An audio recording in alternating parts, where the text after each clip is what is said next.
My name is Mark Stafford. I'm the Mayor of County Kildare. I would like to formally launch a virtual Taste of Kildare.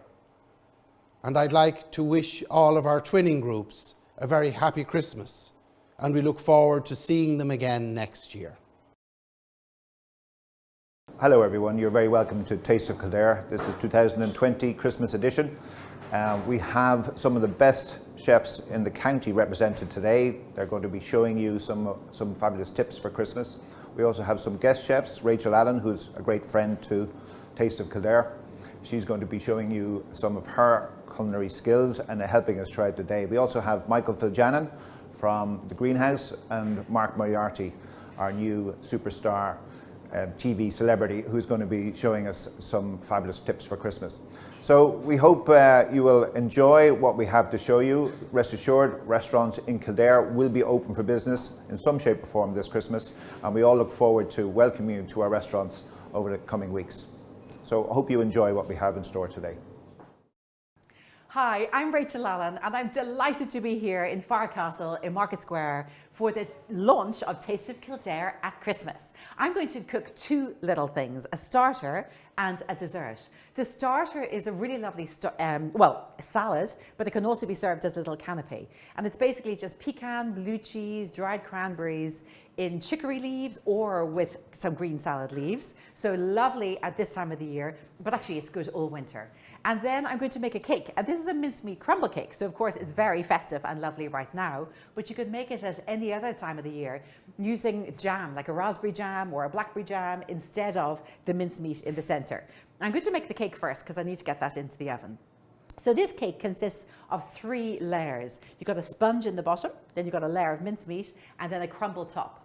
So you want to first of all preheat the oven to 180 degrees, or if it's a fan oven, make sure it's down to about 160 degrees. And then you want to take a 20 centimeter cake tin and rub it with a little bit of butter on the inside. And this is a springform tin, it's got high sides. Good little tip for this is, with the base of the tin, what you want to do is you want to have the base upside down, so that, as you can see, it's just completely flat on top. So the cake will be able to slide off when it's baked. I've buttered this, so that's got some butter on it already. And then I'm going to prepare the crumble first, because once you've made the cake, you need to go straight ahead and put the crumble on top. So in the crumble here, I've got 75 grams of butter cut into cubes, 75 grams of sugar. You can use a caster sugar or a light brown sugar, which I've got here. And then 110 grams of self-raising flour. So I'm going to rub them all together to make this really gorgeous crunchy crumble. And then to make it even more crunchy and a little bit festive as well, I've got some chopped almonds and I'm going to mix those in at the end.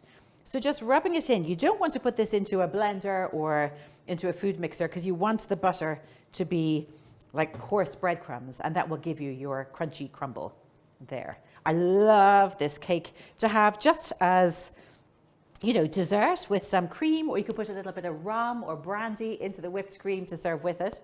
Serve with ice cream, or just delicious, a little slice of it with a cup of coffee. There, so keep rubbing the butter in. Like that. And the self-raising flour, the little bit of raising agent in the self-raising flour is going to give you quite a light crumble, which works really well. So keep going until they're just really the consistency of coarse breadcrumbs, the lumps of butter.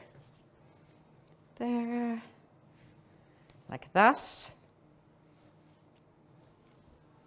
Okay, that's good now. So once the mixture kind of goes a more creamy yellow color, there, it's ready. And I'm using salted butter. You don't need to use unsalted butter.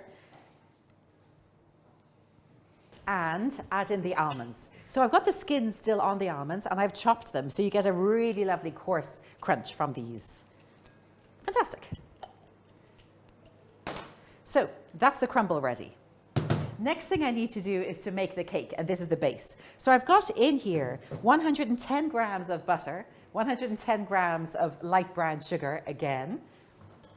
There. I like the light brown sugar because it gives this cake an almost toffee-ish flavour that I find complements the mincemeat really well. You can always, if you wish, put some spice into this, into the base or the crumble, a little bit of cinnamon, ginger, nutmeg, mixed spice if you like, but I just love the flavors as they are. So I just want to soften this butter. It's got a little bit cold. And cream this. So keep mixing it until it's lovely and soft.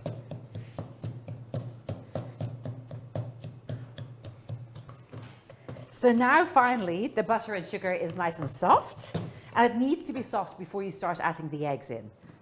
1 egg going in, and then beat it again until this egg is incorporated, and then you can add the next egg. Do make sure your oven is completely preheated by the time this goes into the oven. It wants to bake immediately to give you a lovely light cake.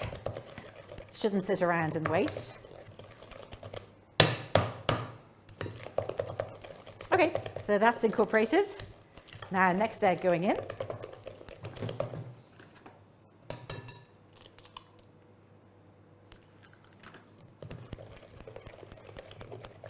So that's 110 grams of butter, 110 grams of light brown sugar, 2 eggs, and now I'm going to put in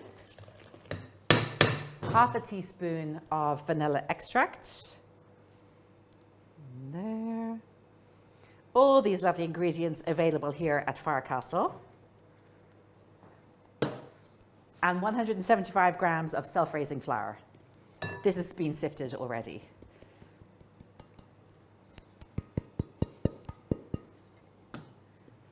Okay, so mix this around, adding in 2 tablespoons of milk just to lighten it a little bit.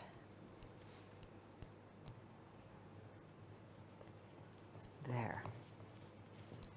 And then I always just use a spatula at the end just to scrape down the sides of the bowl. Get all the flour in.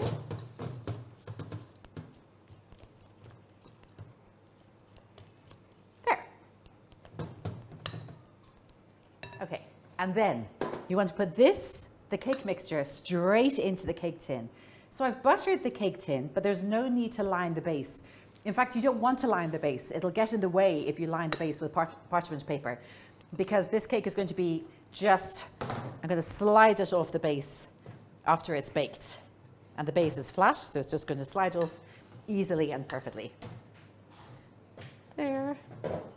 So then spread it around to evenly cover the base, like so.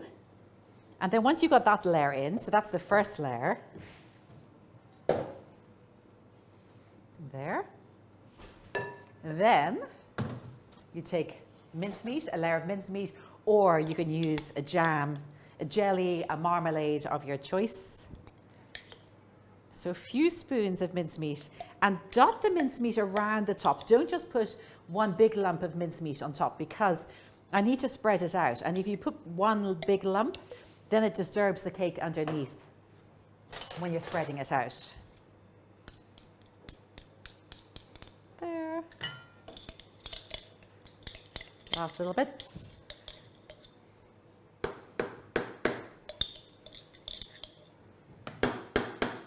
Okay. And then spread it out like this.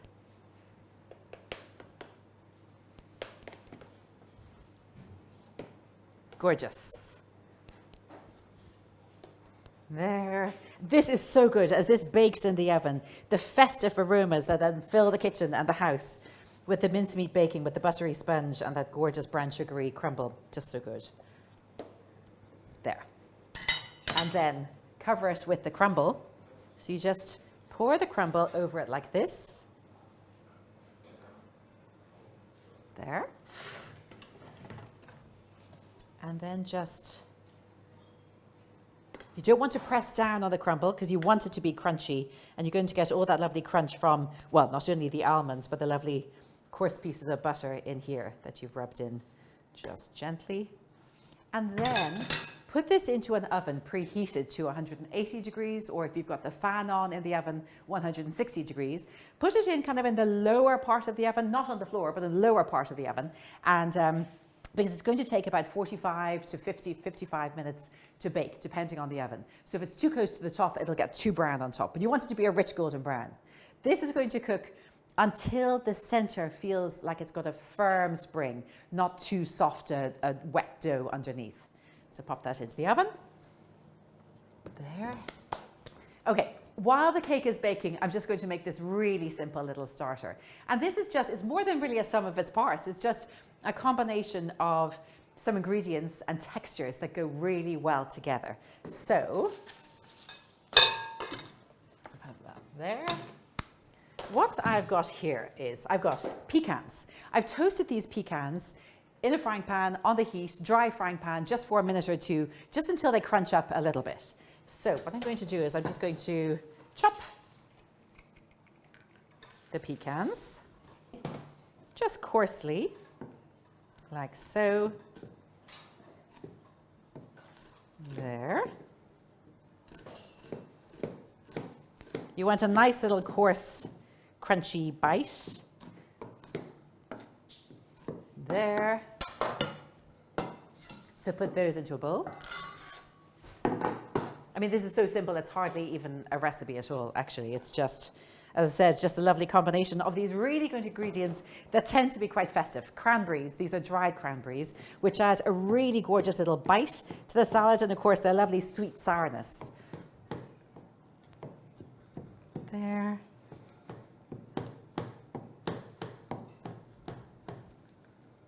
Okay, just coarsely chopped like that. In they go to the pecans. And then some blue cheese. This is Cashel blue cheese, lovely Irish blue cheese from County Tipperary. So crumble up the blue cheese. And the amounts I do of this are kind of equal volumes. You can do it really just by eye. That's good. And I'm crumbling it up purposely rather than chopping it up because I want it to look a little bit more coarse and rustic. And now, chop some parsley. A little bit of flat or curly parsley if you wish. Can go in there. And just coarsely chop the parsley. There.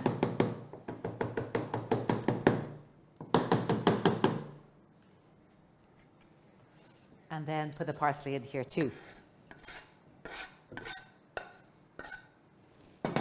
And then all you need to do is just bring this together with a little bit of dressing. So I'm going to add in some extra virgin olive oil and some red wine vinegar, or you could use a balsamic or a sherry vinegar if you wish. And generally it's about 3 parts extra virgin olive oil to 1 part vinegar. So a small little drizzle of vinegar might be enough. Some extra virgin olive oil and some sea salt. Just a little bit. The blue cheese will be a little bit salty and tangy too, so you shouldn't need a huge amount. And then toss this together.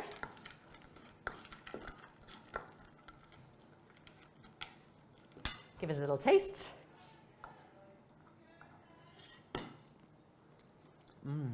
That's so good. Okay, so one thing you can do is, you can, if you wish, let me show you.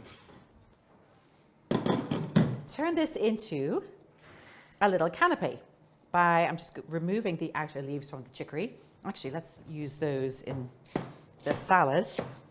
Chicory brings a really good bitter taste to a salad, and actually which is really good for our digestive system.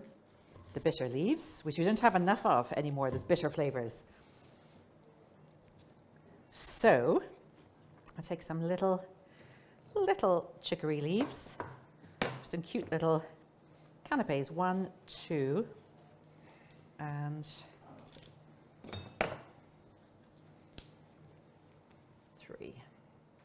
1, 2, 3.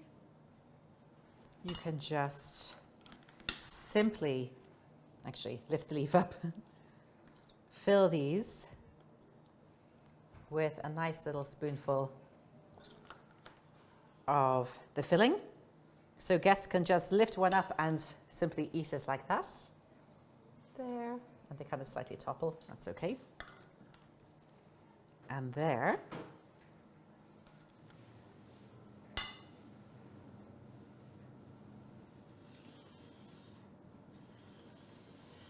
There. And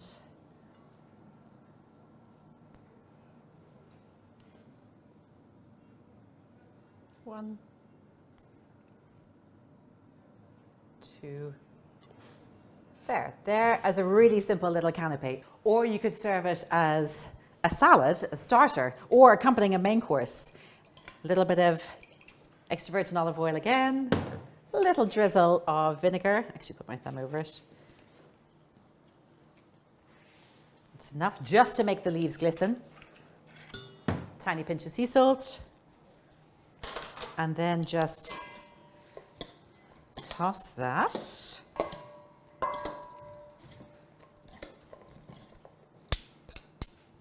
Put in some of the mixture, save some for the top. There. And then some delicious winter greens. There's some kale. There. Some more kale. I've got some watercress leaves, some radicchio, some rocket. Lovely colour. And this is just a delicious little winter salad. There's some of the chicory. There. And that is it.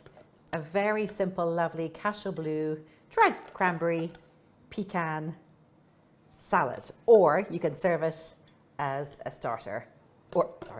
Or you can serve it, so there it is, really simple as a starter. Or a canapé, blue cheese, pecan, and dried cranberry salad. That's it. So now, at this stage, the cake is still cooking, is not quite cooked just yet, but I do have another one that I prepared earlier. Ta-da! And it's golden brown, like the almonds are lovely and toasted on top. Dust it with some icing sugar once it's cooled down. There, but it's divine actually if you serve this while it's still a little bit warm. And you know what? If you've made this yesterday, you still have it today. It's going to keep anyway for another few days. It's really good. You can just reheat it a little bit. Sorry. It's really good, even just warmed up a little bit. And then let me just show you. Cut into it. There. There. And that is it. And that is my very festive mincemeat crumble cake. So that's it for a little taster of the kind of things that you'll be finding. So that's it, a little taster of the kind of delicious recipes that you'll be seeing at Taste of Kildare at Christmas. I hope you enjoy, and don't forget to tune in every day from the comfort of your own home and watch and see what everyone's up to.